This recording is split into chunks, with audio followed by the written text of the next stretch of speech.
This is a review of the Bolse M3 6600 mAh dual port external battery pack. Inside the box you'll find a brief instruction manual, 3 connectors for various styles of phones. This is an Apple 30-pin connector, a mini USB connector, and I believe this is a Nokia connector. On the back side you'll see a mini USB port that this cable will plug into. This cable can be used to charge the battery or to charge your devices using these connectors. This cable is 2 feet long or 24 inches. There's also a very nice carrying bag, and the battery itself, which is very attractively designed. It's an ideal size to put into a purse, for example, or to a backpack, and it is a very good power supply. To charge the battery pack, you plug in the micro USB port cable into the port in the center here, and then you can plug this into a USB power source. It's recommended to use a 5-volt DC source rated at 1 amp. In doing so, it will take 6 to 8 hours to charge the battery pack. If you use a 2.1 amp source, of course you can cut that about in half to 3 to 4 hours.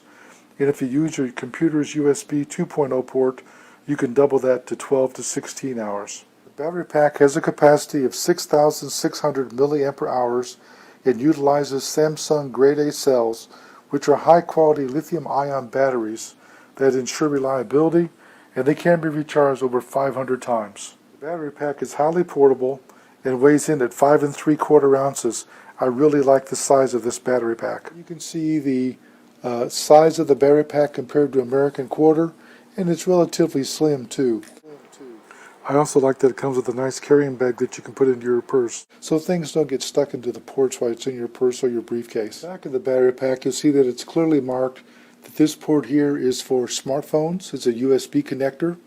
This is a micro USB charging input. You can see the arrows or the little triangles flipped around. And this is an output port that will charge iPads and iPhones. The output capacity of this charger is 2 amps at one time. So if you charge 2 devices, that's split. Just so you know, we charged an iPad here with this port and got very good results out of it. I just wanted to show that when you plug in your device, you can see that my phone is not charging. You always have to press this button. And you heard the phone chirp, and you see the lightning bolt come on. It is now charging. Charging is indicated by the flashing blue LED. If you press it again, the display will show the power capacity left in the battery. Here you can see it's 99%. This is very nice. It gives you a much clearer understanding of the capacity of the battery that's remaining. You have to interpret between numbers of LEDs lit. You've got a nice clear digital display. When you want to know the capacity of the battery and you're not charging your devices, press this switch twice and it shows the percentage also. So it's a good way to tell. Just so you know, we connected this device to a iPad 2. It was rated at 5% of capacity when we plugged it in, and we charged it for 3 hours, and the battery here was dead. But in 3 hours it took the iPad 2 from 5% to 79%.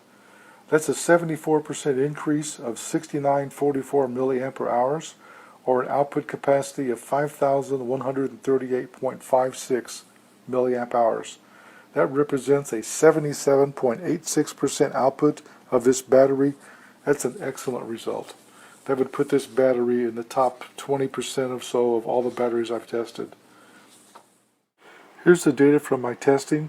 You can see I charged an iPad 2 in 3 hours from 5% to 79%, and I got a good percentage jump every 30 minutes. Overall, you can see I achieved a 77.86% efficiency. That's pretty good. Usually it's around 70, so this is an excellent battery. I include this table in all my reviews.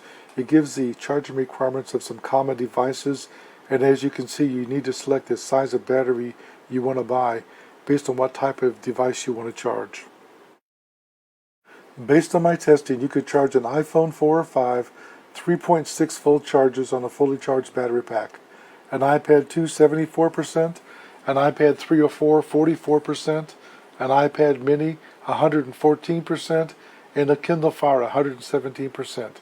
This is an excellent battery and I gave it a 5-star rating. I like this battery a lot. It's a very compact and small size. You can see how it fits in my hand. It's very compatible with being portable. Here you can see it's actually smaller than my iPhone. And so I like this a lot. I rate this battery at 5 stars.